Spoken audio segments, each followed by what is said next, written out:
Assalamualaikum warahmatullahi wabarakatuh. Ingkang kula hormati Bapak Ahmad Arifuddin Widodo lan rencang-rencang ingkang kula tresnani.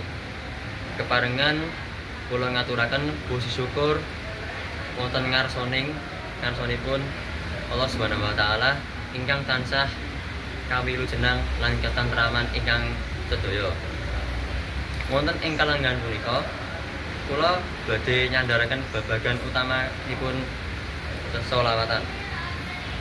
Selawat punika boten namung dados amalan lisan, namung ugi dados bukti katresnan kita dumateng junjungan kita Nabi Agung Muhammad sallallahu alaihi wasallam.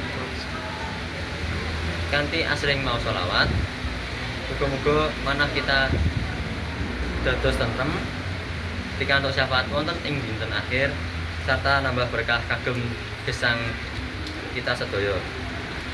Mugi-mugi lumantar adicara salawat punika kita saged nularaken bumi rukun sarta nambah iman dumateng Gusti ingkang Maha Kuwaos.